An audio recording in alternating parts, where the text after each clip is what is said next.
नमस्कार दोस्तों। तो स्वागत है आपका हमारे इस वीडियो में और आज हम देखेंगे कि आखिर वो क्या कारण थे जिनकी वजह से इमरजेंसी ऑफ 1975 इम्पोज करी गई थी और क्यों इसे darkest chapter of Indian politics के नाम से जाना जाता है। तो दोस्तों बात थी 1971 इलेक्शन की। कांग्रेस अपना एक फेमस स्लोगन देती है और वो एक स्लोगन काफ़ी था इलेक्शन जीतने के लिए। स्लोगन था गरीबी हटाओ, रिमूव पॉवर्टी। लेकिन बाद में ऐसा कुछ हुआ नहीं, बल्कि 1971 और 1972 के बांग्लादेश क्राइसिस ने सिचुएशन और ख़राब कर दी। ऑयल प्राइस लगातार बढ़ते रहे और इंडिया पाकिस्तान वॉर से यूएस भी इंडिया से नाराज़ था और उसने भी हर तरह की एड सब्सिडीज़ देना बंद कर दिया था भारत को। 23% प्राइस इंक्रीज़ होता है 1973 में और 30% तक प्राइस इंक्रीज़ हो जाता है 1974 में। इंडस्ट्रियल ग्रोथ लो हो जाती है जिससे अनएम्प्लॉयमेंट रेट भी काफ़ी बढ़ जाता है और इन सब प्रॉब्लम को टैकल करने के लिए गवर्नमेंट जितने भी गवर्नमेंट एम्प्लॉयज़ होते हैं उनकी सैलरी पर रोक लगा देती है कि जब सिचुएशन कंट्रोल्ड में आ जाएंगी तब आपको आपका पूरा पेमेंट दे दिया जाएगा, जिससे गवर्नमेंट एम्प्लॉय भी काफ़ी नाराज़ थे। और वहीं मानसून भी फेल हो जाता है 1972-73 में, जिससे एग्रीकल्चरल प्रोडक्शन में भी शार्प डिक्लाइन देखने को मिलता है और ये बिल्कुल अपोजिट जा रहा था सरकार के वादों के अनुसार और लोगों में भी गुस्सा भड़कने लगा था। इस समय पे महंगाई ने आम नागरिकों को बदहाल कर रखा था और इसका पहला इम्पैक्ट देखने को मिला जनवरी 1974। गुजरात में large number of student protest पर उतरते हैं और रीज़न होता है करप्शन और फूड ग्रेन का एक्सट्रीम प्राइस राइज होना।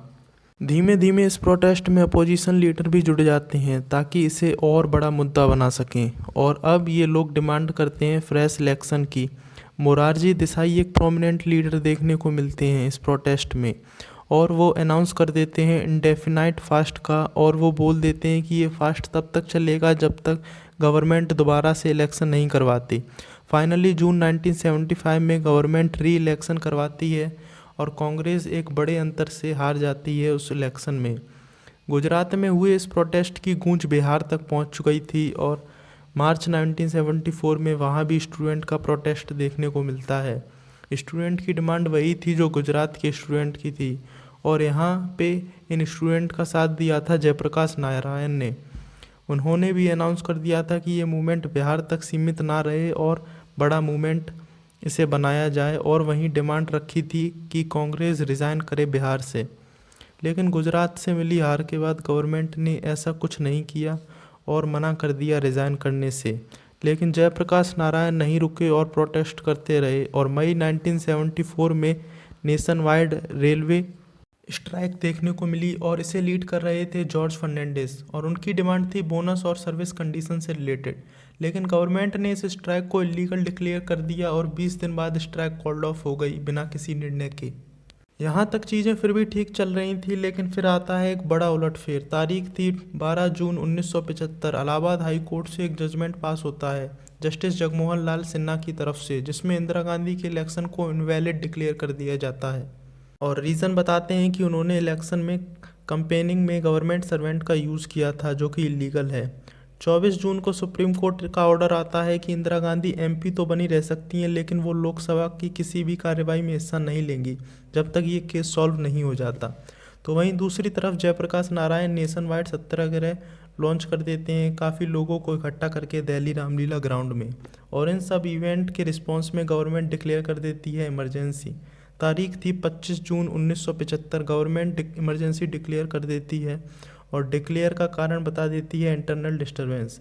आर्टिकल 352 के तहत government state of emergency declare कर सकती है केवल दो कारणों से, ग्राउंड ऑफ एक्सटर्नल थ्रेट या थ्रेट ऑफ इंटरनल डिस्टर्बेंस।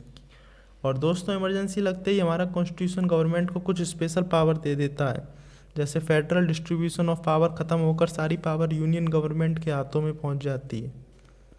तो दोस्तों अब देखते हैं कि क्या चेंजेस आए इमरजेंसी लगने के बाद। 25 जून 1975 की आधी रात को ही सारे बड़े न्यूज़पेपर ऑफिस की लाइट काट दी जाती है। अगली ही सुबह बड़ी संख्या में अपोजिशन लीडर को अरेस्ट कर लिया जाता है। सभी स्ट्राइक बैन कर दी जाती हैं। न्यूज़पेपर प्रेस की फ्रीडम छीन ली जाती है और प्रेस सेंसरशिप लगा दी जाती है। और दोस्तों ये जितने भी लोग इमरजेंसी में अरेस्ट किए गए थे वो हैबियस कॉर्पस के तहत अरेस्ट हुए थे।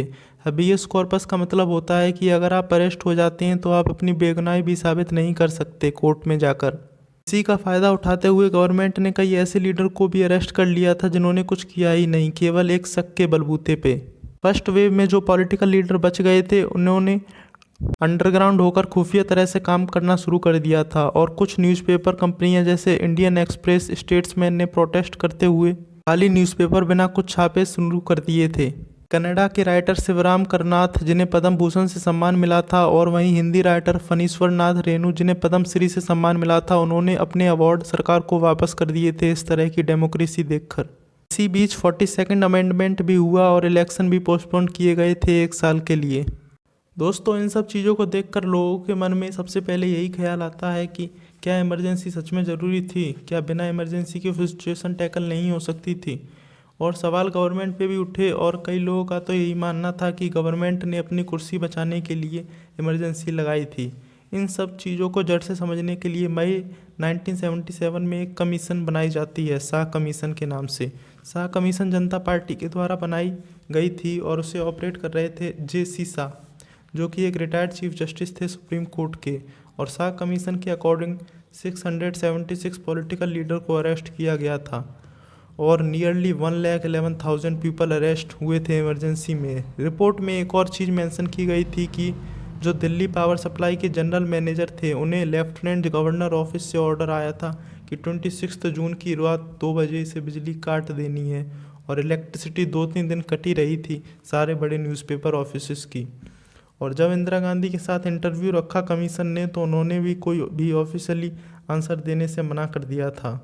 दोस्तों, ये one of the most controversial और डिबेटेबल टॉपिक है, आज तक इस पे सवाल उठते रहे हैं। तो दोस्तों, इस वीडियो में फ़िलहाल इतना ही। मिलते हैं ऐसी और नई इंटरेस्टिंग वीडियो के साथ, तब तक के लिए गुड बाय, जय हिंद।